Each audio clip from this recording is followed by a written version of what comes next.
The Pixel 3 is probably the most bipolar phone that I've ever used. It was notorious for overheating and lagging, and worst of all, being ugly. But on the other hand, it has some of the greatest cameras of all time, a feature that makes it priceless, and Google wants you to squeeze it hard to turn it on. And in the past 8 years, this phone has gone from $800 to just $80. So with that kind of discount, is it worth picking one up?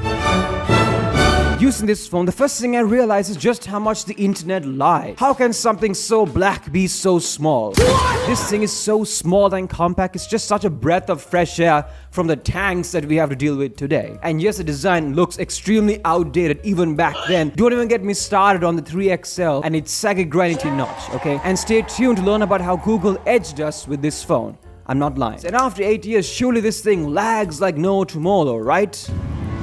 This is literally one of the smoothest phones that I've ever used. It just flies through the UI. And that's kind of surprising because Pixel phones are known for aging like milk. Particularly because it only had 4 gigs of RAM, which even in 2018 was definitely not enough for Android. For example, Marquez, who is a huge fan of Pixels, made a video showing how his Pixel 3 had slowed down just after a few months. Pixel 2 has felt like it's slowed down much more than other phones have in the same amount of time I've owned it. Weird. For me, this thing has just held up pretty good. So yeah, rare Ozessa W, man. Rare W. But everything, my friends, comes at a price. I think the reason why the Pixel is so quick is for kind of the wrong reasons. Firstly, this thing only got 3 years of software updates ending with Android 12 in 2021. And secondly, man, this is just the blandest OS that I've ever used. Look how disgusting this freaking settings page looks, man. It looks like a freaking Word document. And you would assume that because this phone is made by Google, for Google, it's gonna be like super optimized like iOS. No, man, I really should get a tripod. This phone was known for being one of the buggiest phones ever released. Just look at some of the issues this thing had at its launch. Overheating, text messages disappearing, camera not saving pictures, the XL having 2 notches. I thought us Asians were supposed to be smart. And dude, I just realized the state of the freaking SIM card slot. Look at that. What happened? I thought I would hate the back fingerprint scanner, but it was just fine. And it's pretty cool because you can use it as like a trackpad to pull down the control center. So far it's 74%. I haven't even done anything on this. I took like a couple of videos. It's not even connected to cellular data, so yeah, your grandmother's gonna last longer than this phone. Here's how Google blueballed us with this phone. The Pixel 3s was some of the most leaked phones of all time, right? You thought that the iPhone 4 left in the bar was bad. People were literally unboxing this phone before the launch, right? And everyone was making videos about how this was the worst kept secret of all time. And Google released a couple of ads saying, "So you think you know everything?" You literally can't get anything past the internet.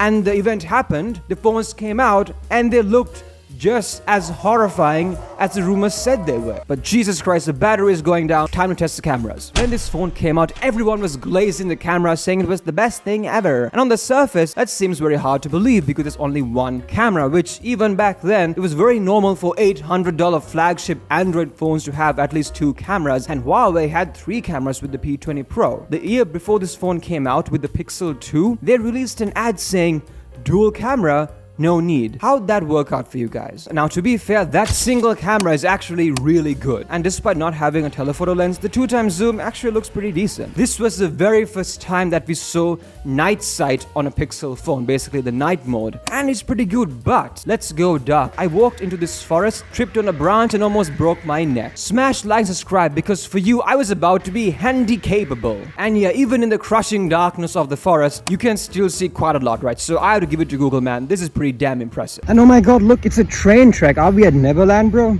God damn, that's pretty cool. Now surely with the pictures being that amazing, the videos are gonna just be like IMAX, right? Doesn't this footage look like it's from some crappy VCR camera? It looks so choppy, like the phone is struggling to maintain a steady frame rate. And good god, dear lord, please save me from this camera. If you're recording from a moving vehicle, it looks like the objects are being dragged onto the frame. Like, look at these vehicles, they're all bent backwards. You can actually see this happening in real time through the preview. Keep in mind, I was on a tuk, topping breakneck speeds of 30 miles an hour in traffic. And whilst testing this camera, this dog was about to get into a fight with another dog, so time to F off. Here's why I call this phone bipolar. Although Google says dual camera, no need, there are 2 selfie cameras, the main and the ultra wide. Dude, I swear it's so hard to film out here because this place is just covered in couples freaking fornicating, which I'm not I'm not jealous, but It's just so hard, okay? Smash like and subscribe if your life too is a series of